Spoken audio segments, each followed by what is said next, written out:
What's up guys, welcome back. Man, I miss being back in my home gym. For those of you, you probably watched my Atlas program video, which I'm probably going to delete because I actually made a new program that fits better basically my volume requirements. Thanks to gravity training for pointing that out, that the leg volume was too excessive. I basically came to the conclusion that I don't actually need a lower day. I'm just probably going to do basically upper body workouts and sprinkling a single leg exercise. So yeah, that's basically what I'm going to do, and then I'm going to upload the full program video. But yeah, it's a pretty simple program. I don't think you actually need to really think things through with that one. But yeah, today we have a very particular topic. As you know, I started the gym. And today I'm going to give my first impressions on rings versus weights, okay? As you may know, I have been training with rings for 2 years now, and I have gone to the gym and tried a couple of different things. And here's what I believe it's not objective, but at least my experience with training with weights versus training with rings. This may change in the future because, of course, I haven't been training with weights a lot. But I think it's value nonetheless to talk about this kind of stuff. Valuable, sorry. So yeah, we can start. I have my script here. It looks like a schizophrenic wrote this, but yeah, we can start. The first thing is going to be a lower body section, okay? This is the contentious topic between calisthenics athletes. And to surprise to no one, the obvious answer is weights beat the shit out of calisthenics. But now I'm going to talk about an even more contentious topic. What exercises are better for hypertrophy for legs? And are squats really the best movement for quad hypertrophy? In my opinion, no. For me at least, dumbbells beat barbells every single time for hypertrophy. I have tried different exercises, and I must say I really enjoy barbells. For me, dumbbells, sorry. For me, they are more convenient because you can just go to the dumbbell thing and pick up two heavy dumbbells and just do the exercise and then put them back up. You don't have to warm up with a lot of weight, right, which saves time. And on top of that, it's easier to superset. So you have and also I almost forgot about that because let's compare Bulgarian split squats, which. Today I'm with the hot takes. Bulgarian split squats are like my favorite quad exercise that I have tried, or squat exercise if you will.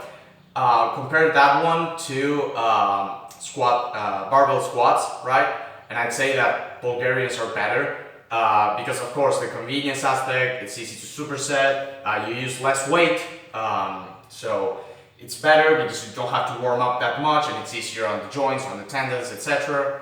And it's safer because you're in a safer position, so it's more comfortable to take to failure. It's not the same to take a squat to failure, like a barbell squat where you can get pretty fucked up, pretty injured, than to take Bulgarian split squats, which if you're reaching failure, just you drop the dumbbells and that's it, right? And of course you get more mobility, so you can adjust the angles to fit your anthropometry, and on top of that you can target more of the glutes, more of the hamstrings, more of the quads with Bulgarian split squats, which for me it makes it better because I don't want super big quads, I just want a bigger ass and bigger hamstrings, right? And I would compare this to rings, actually. Dumbbells for lower body are like rings for upper body. In fact, I can compare you ring push-ups versus the bench press with Bulgarian split squats and barbell squats, right? For me at least, it makes sense because with the Bulgarians, you get a way better position to push yourself to failure. You can go higher reps, it has a higher stimulus to fatigue ratio, and you can go higher frequency with that, which, as you may know, I like to spam the shit out of movements, so for me at least it makes it better. And what I previously talked about the mobility and stuff, also it's less technically demanding. For me at least, I'm not strength focused in any way, shape or form, so I don't care about telling people how much I squat, right? So yeah, for me at least, Bulgarian split squats are a great movement. I would say the movement that I'm going to use to grow my lower body, coupled with barbell and dumbbell RDLs and good mornings, because again, I don't want big quads.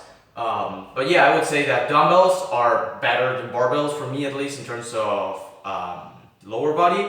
Also, you can do sadistic shit. I forgot about that. You can do like, for example, you can do one leg of Bulgarians, then you go to the other leg, then you come back to the main leg to just crank out a couple of reps, and then you do it for the other one. And if you dare, you can repeat again, right?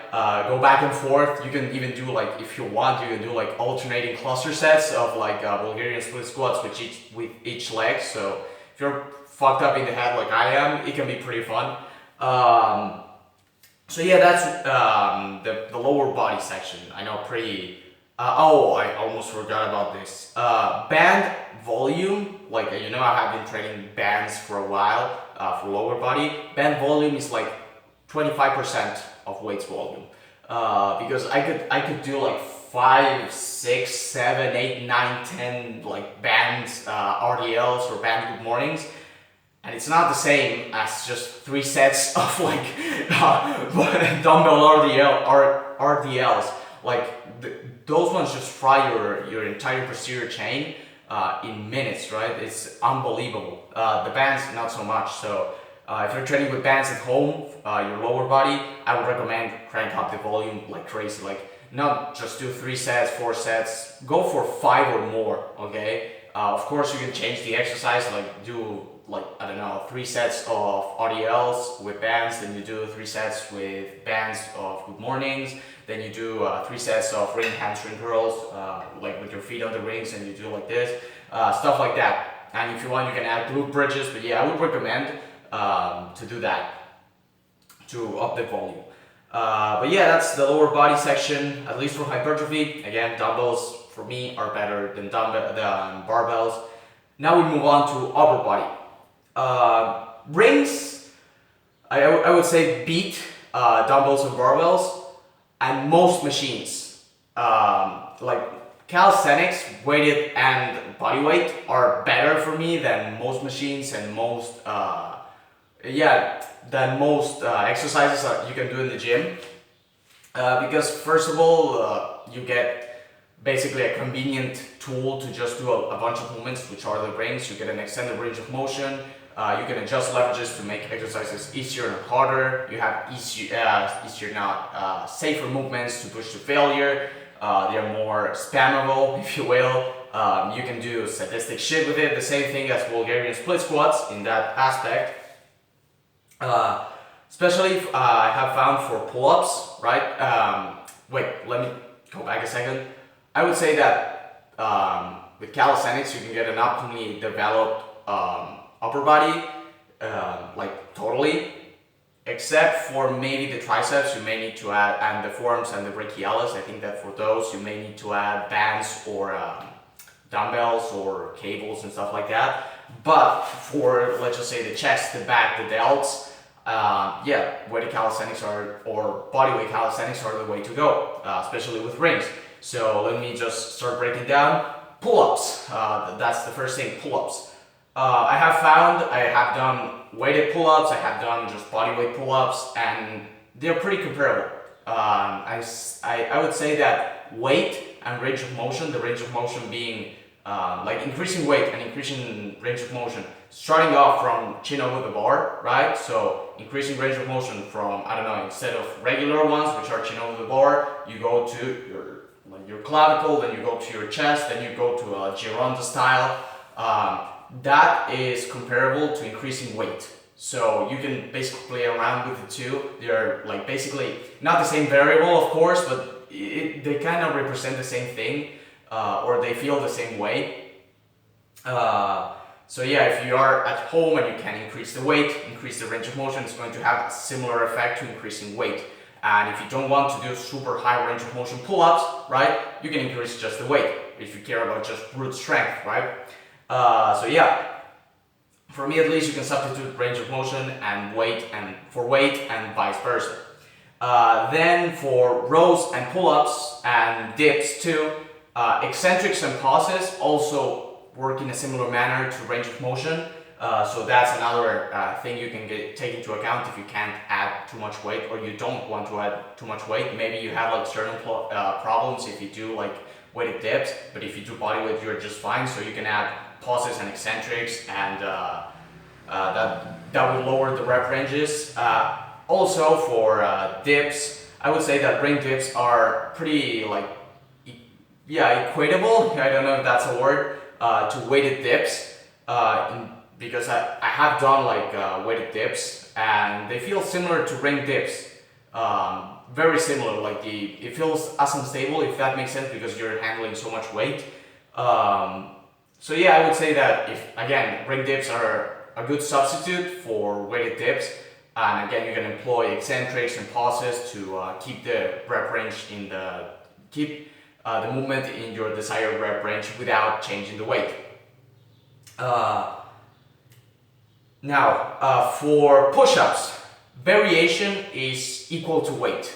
I have found that, like, I just added, like, of course, weight is technically simpler because you don't have to worry about, like, keeping yourself leaning forward throughout the whole movement and pausing at the bottom with a slow eccentric, or having your rings turned out, or driving your elbows to your hips to keep yourself in that pseudo planche position. Of course, that is going to make it simpler, but in terms of effectiveness, I would say that both are the same. The same with range of motion and pull-ups. Well, this is the same. Like pseudo planche push-up variations feel the exact same way as heavy weighted push-ups.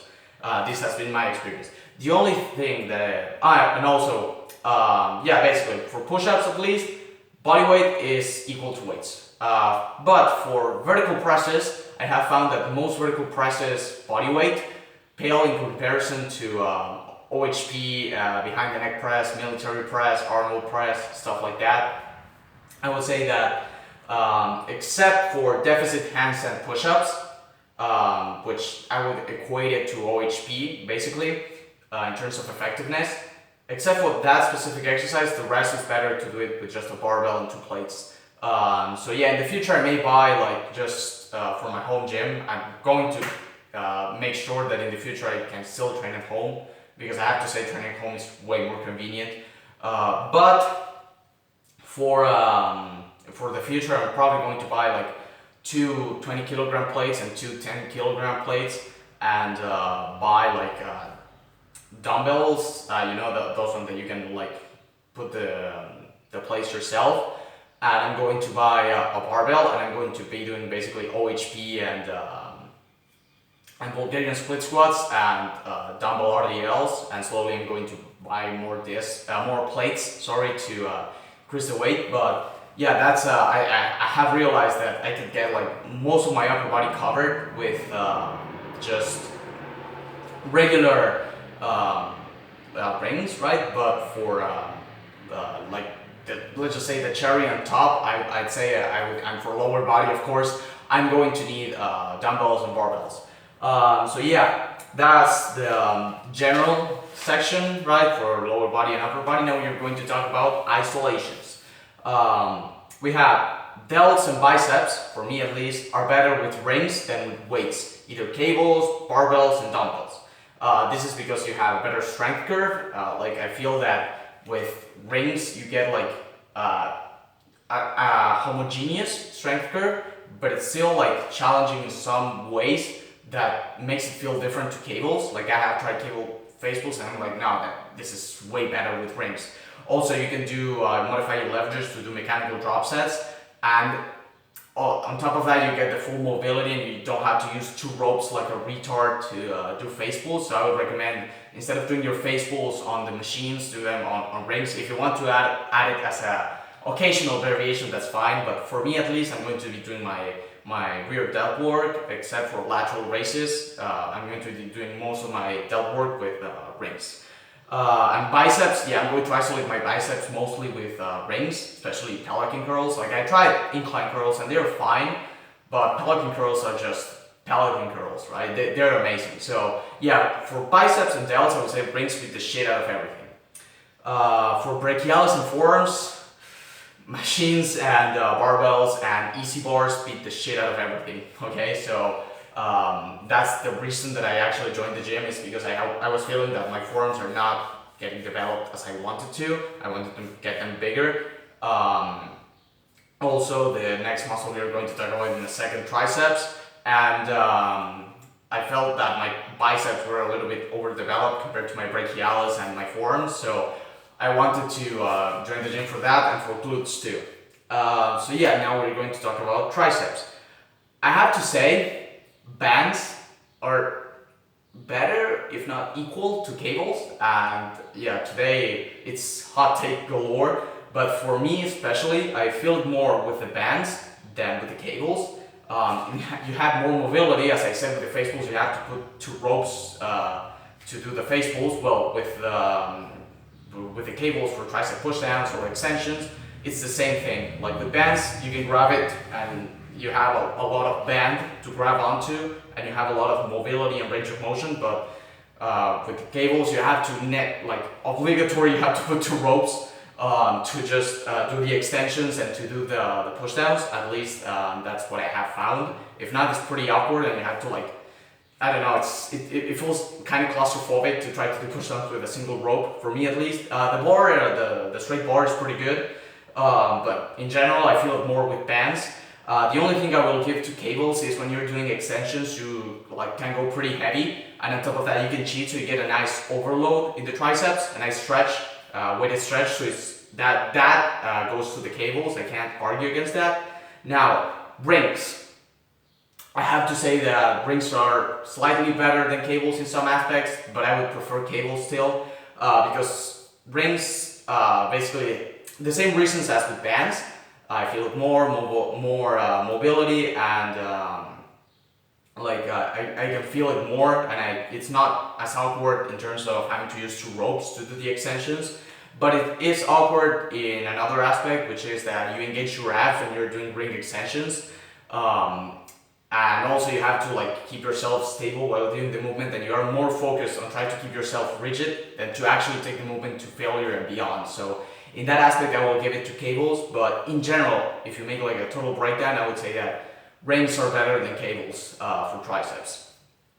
Now, I have to say that weights, in terms of an easy bar or a barbell or dumbbells, are way better than rings for triceps. I have done skull crushers, and I tried JM press, and it fried my triceps with minimal amounts of weight, and it feels stable. It's like the same thing as rings, but you don't have the problem of the unstable area or engaging the abs, so you're just laying there and taking the triceps to failure. So in that aspect, I'm going to give it to the weights, and I think that I'm going to probably spam a lot of weight movements.